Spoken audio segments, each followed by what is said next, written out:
Southwestern Family of Companies welcomes you to the Action Catalyst. Each week, our diversely and amazingly accomplished guests share their insights and inspirations to help us ignite our own. So let's invest attention together to breathe, to reflect and refocus, and decisively defeat that voice we call Mr. Mediocrity. Then let's enjoy moving forward to make a positive difference in our world. Privileged to be your host, this is Dan Moore. We are excited to share our guest with you today. Jaak Roosarre is from Saku, Estonia. He is married to Maria, who he met while they were both selling books for Southwestern Advantage. They have 2 boys, Jaakko and Hugo, and a baby girl, Marie. Jaak was the #1 rookie in the Southwestern Baltics division and sold books for 7 summers. He won Sizzler every single summer and was DSL of the year 3 times. He helped to start the Lithuanian division and also recruited in Poland. In 2018, Jaak started the new Southwestern company called E1 Ventures. It did almost $500,000 in sales and made a profit in its first year. Jaak is also an active investor, founder of the 50% Club, and a contributor to business newspapers in Estonia. He promotes financial literacy and investing in high schools and in society as a whole. He is the author of 4 best-selling books about personal finance and has coached hundreds of people on how to start investing. His book, in its English translation, is called Textbook for Becoming Wealthy, and is the all-time #1 bestseller in the personal finance field in Estonia. In his free time, he enjoys cycling and reading investing books and annual reports of Berkshire Hathaway. Enjoy this episode with Jaak Roosarre and guest host Dustin Hillis. Welcome to the Action Catalyst. Today we have Jaak Roosarre, who flew from Estonia to Nashville, Tennessee to be here with us today. For those of you that don't know where Estonia is, it is right here. And like this little airplane here, Jaak flew from here all the way to right here. So, welcome Jaak. Thank you. Did you like my little display there of how you got here? Pretty close. Was I that actually pretty had a accurate? flight to Florida and then back here. Oh, so you actually went here and then here. Okay, Yeah. good. Well, we're so glad to have you here. And tell me a little bit about your life story. I know last time I was in Estonia, it was about a month ago, and you were telling me as a kid what life was like growing up in Estonia, recently being freed from the Russian government, and your parents actually were part of having memories of being in Russia, and now what that's been like for you just as a kid in Estonia. I would love to hear that story. Yeah, so I was born in 1982, and Estonia got free from Soviet occupation around 90s, so 1991. And I had a very kind of interesting childhood in that sense that when I was growing up, we had a Russian currency in our country, and everybody had a lot of money, but there was no goods in the store, so like the stores were empty. Like if they had ice cream, I remember from childhood, like the whole village kind of ran together to buy ice cream, and there was like long lines, and I have a memory when I was like standing half an hour and then they just kind of ran out of ice cream when it was my turn to buy. And then once I hit like 10 years old, then our own government came and we became an independent nation again.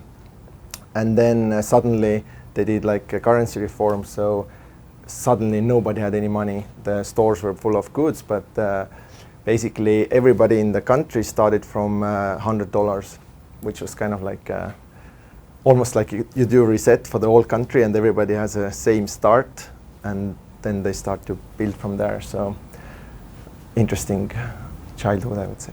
Yeah, it's incredible. And now you've been with Southwestern Family of Companies for how many years? I sold books first time 2002, so almost 20 years. 20 years.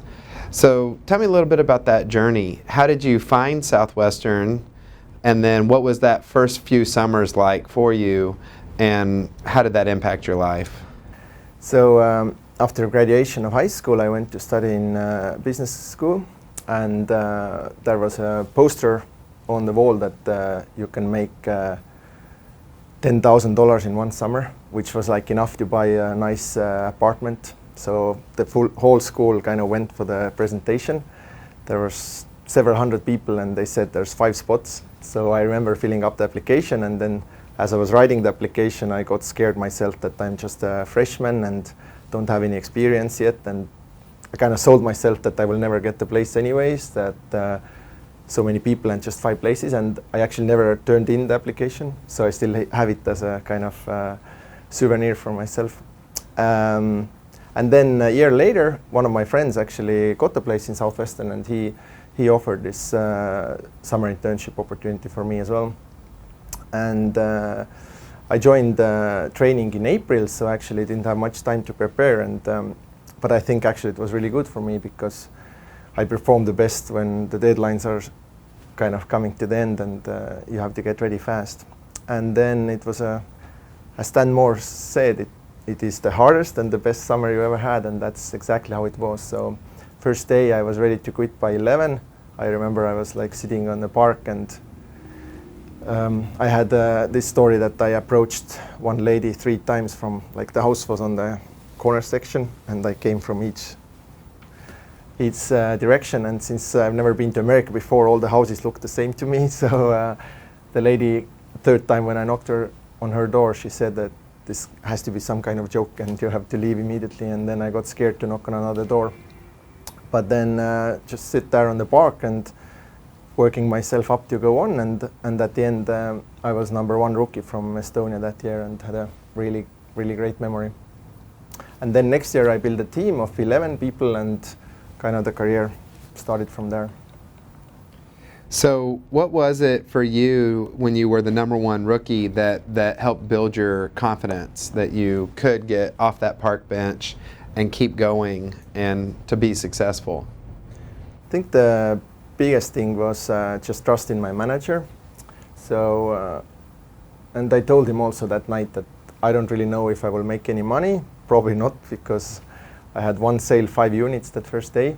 But I said that if you promise that if I do my 30 demos and work my hours and everything, then good things will happen, I will do it. And he kind of said that to me, and then my goal was to overwork him. So I think it's a good idea if you're not sure of your abilities to at least make sure you beat others with your work stats. And that kind of helped me. And I was #1 in units, but also #1 in hours and sit-downs and demonstrations. So. Funny how that works. If you outwork everybody, then you typically outproduce everybody. It's a good strategy. One of my favorite quotes is by Pat Summitt, and she says, "You know how I'm going to beat you? I'm going to outwork you." Sounds like that's your strategy too. Yeah, that makes sense. So after that summer, over the last 20 years, you've had quite the journey. And today, as you guys heard in Jaak's introduction at the beginning of the show, Jaak is a prolific author in Estonia, and these are actually all of Jaak's books from Estonia. For those of you that don't speak Estonian, you don't know what this says. However, they are best-selling books. I was walking down the street with Jaak in December, and he can't walk down the street without people stopping him and asking to take a picture with him.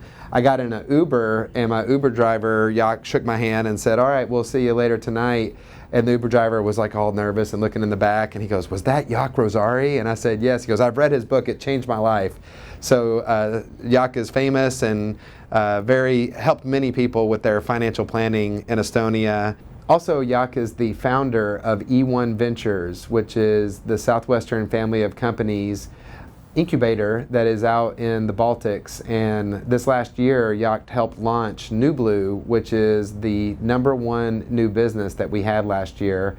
And what was the revenue last year for NewBlue, Jaak? It's a little shy of 500,000. So 500,000 in their first year, and that's euros. And what was the profit? About 35,000. About 35,000. So any of you that are out there that have started your own company from scratch, that is a really good first year. We just had a meeting talking about having a goal of doing around $1 million this next year. And so opening up other countries as part of that vision. And it's just incredible thinking that you came from the childhood where you remember where you couldn't go to the store and get ice cream, to now you've written, is it 4 books? Are we 4 books? He is famous in Estonia and helped thousands of people learn how to invest their money and get out of debt, and now running a business venture with E1 Ventures and our partner with Southwestern. So kind of bridge the gap for us. So from selling books and that first summer, finishing #1, and your key was outworking everybody to do that, to now all these accomplishments, starting businesses, teaching other people how to get out of debt, writing books. Tell us about that 20-year journey. So that's why I liked Southwestern, is that it's built this way that every year you learn new skills and you get more responsibility. So looking back, my first summer I was really just focusing on surviving and on my own. And I was so thankful on Chris Adams, who was my sales manager and who helped me many times. And then next year I had a team of 11, but I couldn't get the visa on time. So actually they went to sell books without me, and I was coaching them back home via phone. And 7 out of 11 came back as a manager. So my third summer I had an organization of almost 30 people. And that really pushed me to learn more leadership skills, and because they were mostly my friends, but once they recruited their teams, those were people I didn't know personally. And I just had to learn a little bit more about leadership. But when it comes to books and financial consulting, then this has always been a passion of mine from the very childhood. I guess it kind of comes from the times that I was growing up, that money was a very important topic, and parents never seemed to have enough of it, and there were like some domestic arguments about it. So and once I went to America, in my own head, America was like Hollywood movies, so that everybody has lots of money and people are living nice lives. And I sold my first summer in suburbs of Chicago, and I actually met people who were much more poor than I had ever imagined that somebody would be. And because in Estonia that time, since everybody started from zero pretty much, like the wealth gap wasn't at all there, or if it was very minimal. But in America, like in the same town, there was like huge mansions and then people living in trailer parks and not having teeth fixed and stuff like that. So I really got to think that how it is possible that in America, which like you have had same currency for hundreds of years, like if you just invest $10 a month, then you will get like nice results, and it should be so much more easy to build wealth.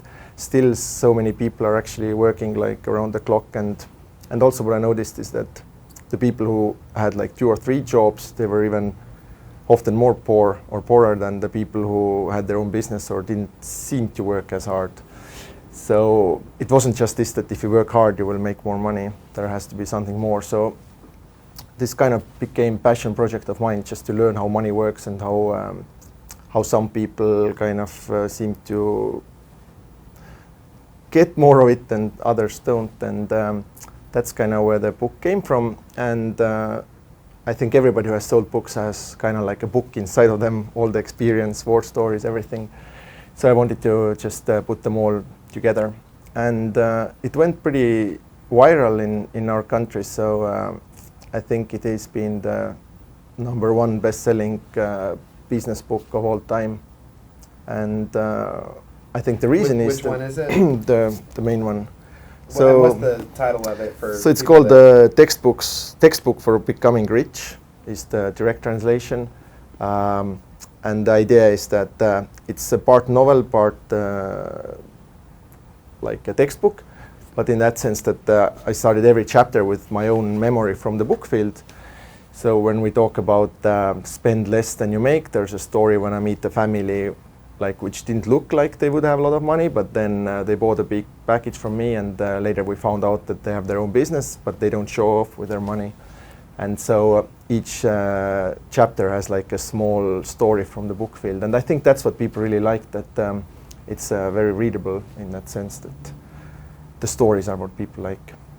That is amazing. Well, it is an amazing book and amazing stories, and just thinking through the challenges that have come along the way when you think of building an organization. So tell us a little bit about the Southwestern business and what has specifically happened in the last 20 years in Estonia. I know one of your business associates, Ronald, and I were walking down the street 6 years ago and ran into the president of Estonia and had a conversation with him. My wife just beelined right to him and went through his security detail, and through this conversation he said, well, what are you guys doing in Estonia? And we said, well, we're meeting with Southwestern Advantage and meeting with some of your team members, teaching them how to be better entrepreneurs, leaders, and learning how to sell. And he said, oh, I've heard of this Southwestern, and thank you for teaching our people in Estonia how to be entrepreneurs and how to lead and how to sell. They need that. They do not know how to do professional selling. And so when you think of 20 years ago, Estonia wasn't the economy that it is now, and now that it is, what role do you think Southwestern has played in the emerging economy of Estonia?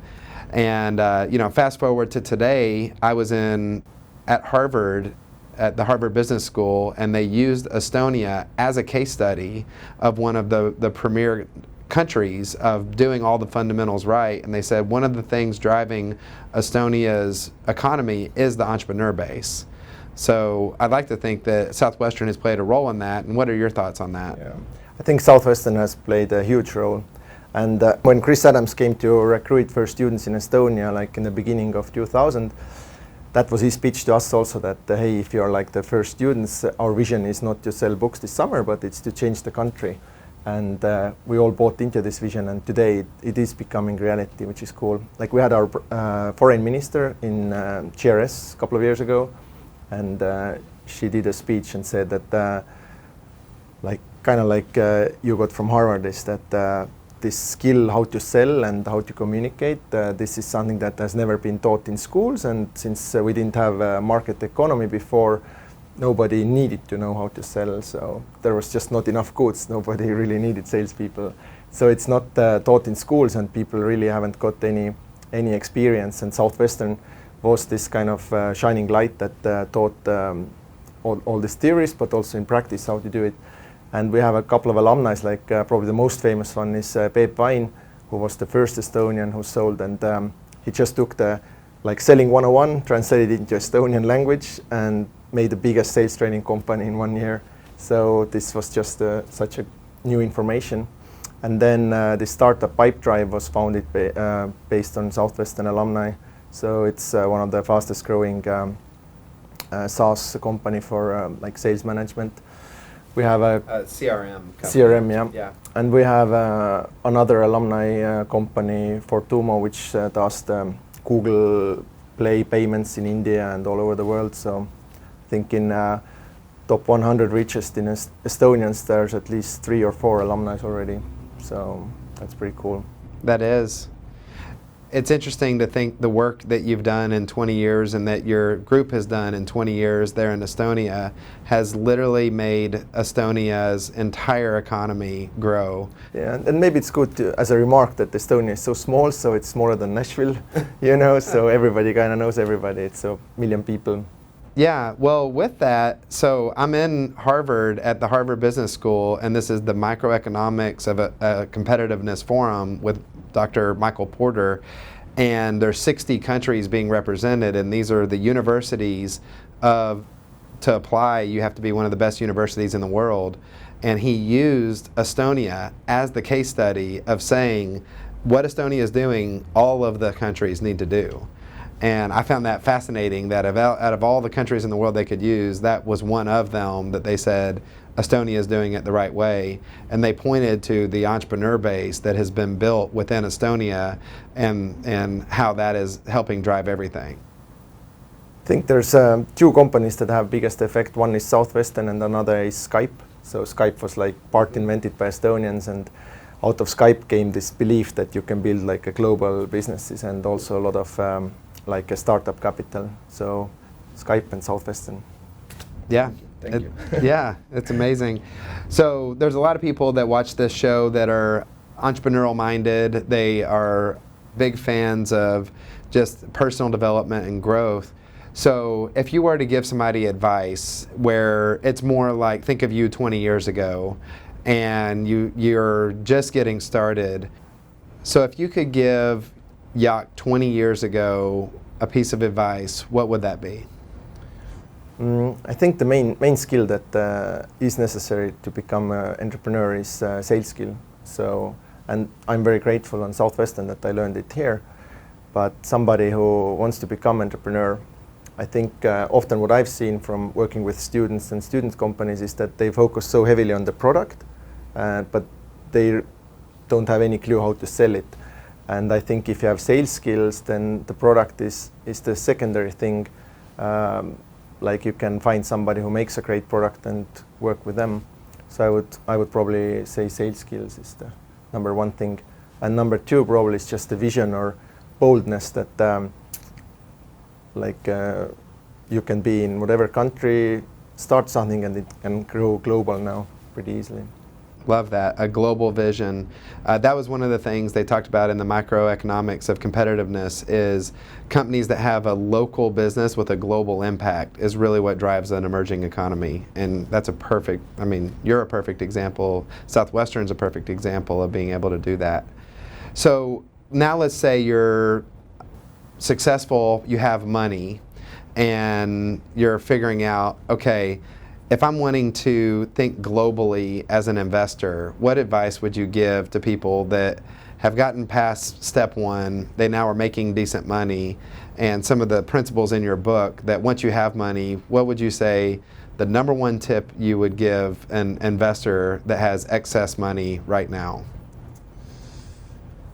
That's hard to say number one tip, but I would, if you ask like that, I would probably say that learn where you're going to put your money first before putting money there. I've seen a lot of people investing in Bitcoin or some kind of pyramid schemes just because the promises are very high and they don't want to spend their time learning about it. So I would say if you don't understand it, then don't put money in there.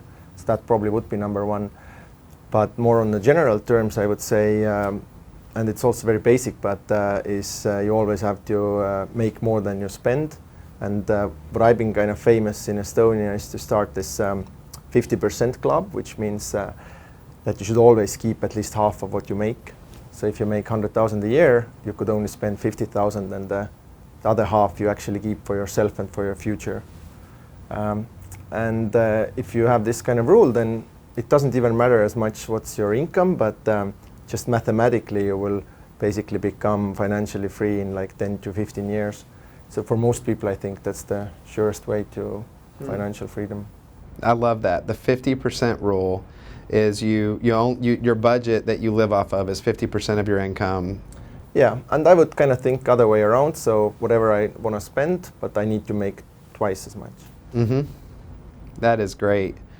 Well, in conclusion, as you're thinking through the catalyst for you that caused you to make the difference, where you said, this is what I want to do, this is the vision in my life, was there a moment for you where you said, this was it, this was when I decided I was going all in, this is when I decided I was going to make it happen? Was there any event in your life that caused you to make that decision?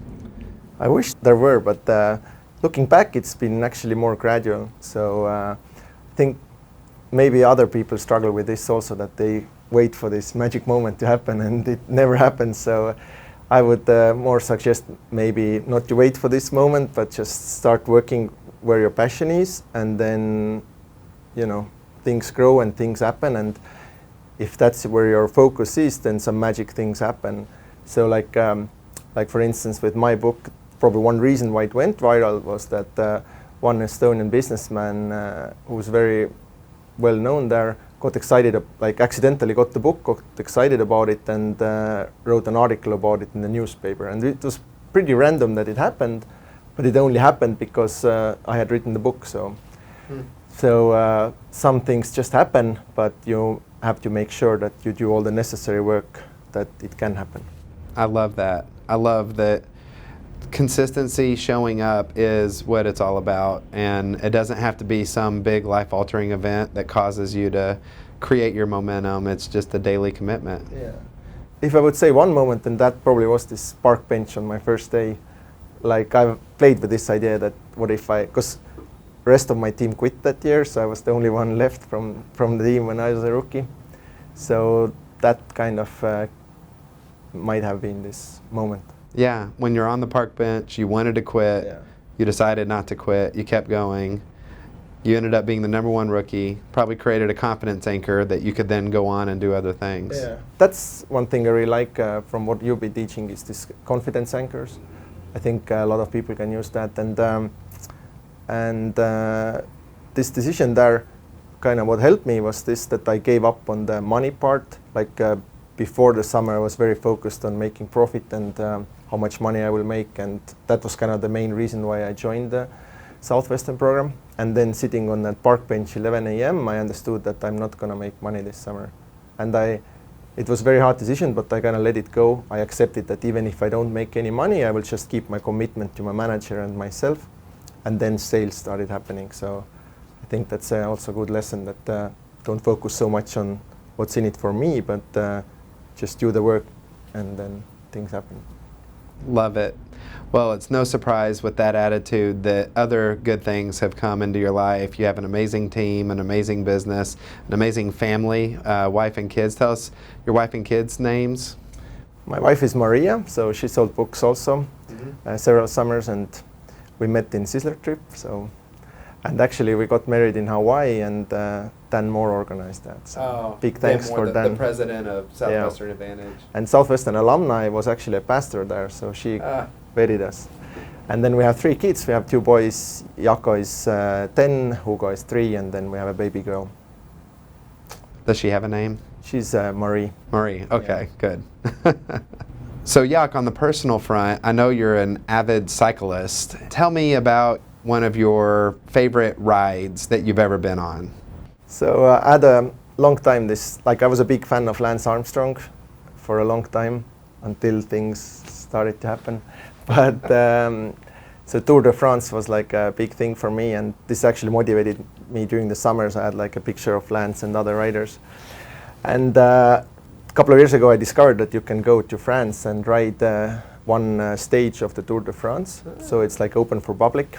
And now 3 years in a row, me and a couple of other alumni, we've been doing that, and it's always a great challenge. Like you're on the bike for 11, 12 hours. It's always like a mountain stage, so a lot of climbing.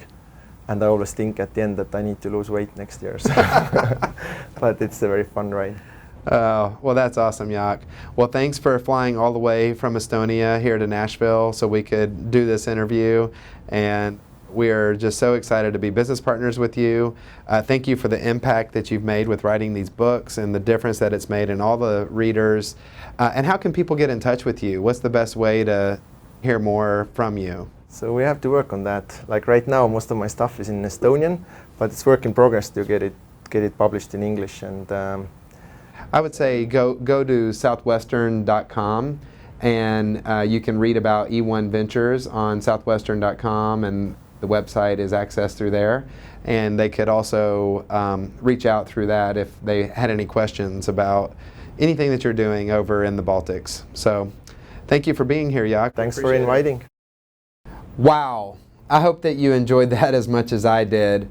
Jaak Roosarre, man, what an amazing story. What an amazing guy. Talk about someone who has impacted an entire country. That was just beyond inspiring. Was taking copious notes and had 4 things that I really took away from that as I was reflecting, going, man, these are 4 things that I know I could apply to my life. I'm sure others out there are sitting there going, man, I have so many things that I know I could apply as well. The number one thing that I think Jaak really did a great job telling us that story of his first year and how he finished as the #1 rookie was simply he outworked the competition. And it's funny, this is the thing that most people aren't willing to do. And as I shared the Pat Summitt quote, you know how I'm going to beat you? I'm going to outwork you. And it really is that simple. If people in this year decide, no matter what, I'm going all in, I'm going to put in more effort than I've ever put in, I'm willing to bet you could be like Jaak and you could finish number one. Whether you're a rookie and this is your first year doing something, or if you're a veteran and you've been doing something for 20 years, if you said, this is going to be my best year ever with putting in activity, I'm willing to bet this will be the best year ever in your results. The second thing that Jaak said over and over again was the theme of how consistency is how he wins. And it took him a while to think, I didn't really have these big events. I really didn't have this huge catalyst that caused me to be successful. But consistency and showing up every single day and just going through the daily grind was what got him to where not only does he have one book, but now he has 4 books. And he didn't just stop there. Now he's the leader of our Southwestern E1 Ventures, and he's already started several businesses that is part of the E1 Ventures group. And we're in meetings today talking about several other new businesses that him and his team are looking to start out in the Baltics. And so that consistency is something that people undervalue. I think that the world is so full of people that want to get rich quick. They want that big break. They want that big ticket. They want to take the pill to lose the weight. And the fact is that the consistency over a long period of time is what creates winners. And it seems that is Jaak's formula. The third takeaway is overcoming fear. It was so interesting, Jaak's story of how that first year when he sat through the Southwestern interview and he found out they had 5 spots left, that he didn't have the belief that he was going to get one of those 5 spots. So he didn't turn in his application. And I think how many people are out there that are paralyzed by fear, paralyzed by the fear of rejection, and go, you know what, I'm just not going to turn in my application.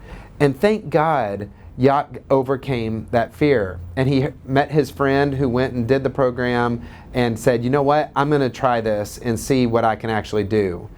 And then I think his story continued along that way, where he wanted to quit that first year after knocking on the same door 3 times, and he wanted to quit on that park bench, and he had fear that what if people think that I'm doing something weird, and who knows what all the fears are that goes through your head. But he overcame that fear. He got off that park bench. He didn't quit, and he went to the next door and he finished number 1. And so I think overcoming fear is a huge theme, not only through Jaak's life, but anybody who's been successful probably can relate to those stories. And then the fourth takeaway is Jaak's professional investment advice. And I love that he focuses on the fundamentals, and he created that 50% club. And that is so inspiring. And you think it's so counterculture. It's so the opposite of what the gurus are going to tell you, because everybody wants to talk about how to get rich quick. Everybody wants to talk about this big investment, or if you invest in this stock, oh, this is how you make all the money. And he flips that upside down, and you actually heard him talk about things like Bitcoin and things going, if you don't understand the business, that is a risky investment. But what I can tell you is if you create your budget with 50% of what you need and you earn twice your budget, and so in other words you're saving 50% every paycheck, you're going to be successful. And after 10 years of consistently having 50% that is going into savings, you're going to be independently wealthy. You can choose to do what you want to do because it's your mission, your vision, and your values that drives what you do, not your income needs. And when you don't have income needs, you could be making $1 million a year, but it's not because you need to make $1 million a year, because you have invested appropriately, you've saved enough, and you're using those resources to help other people. That will change the trajectory not only of your own life, but it will change the trajectory, like it has for Jaak, of your family tree. So hopefully you enjoyed this episode of The Action Catalyst, and hearing Jaak Roosarre, one of the top leaders from Estonia, help share with us some of his insights that has gotten him to where he is today. Until next time, this is Dustin Hillis. See you later. If you enjoyed this podcast, please make sure to subscribe. To stay updated on everything that the Action Catalyst is up to, make sure to follow us on Facebook and Instagram at Action Catalyst, and Twitter at Catalyst_Action. Thanks for listening.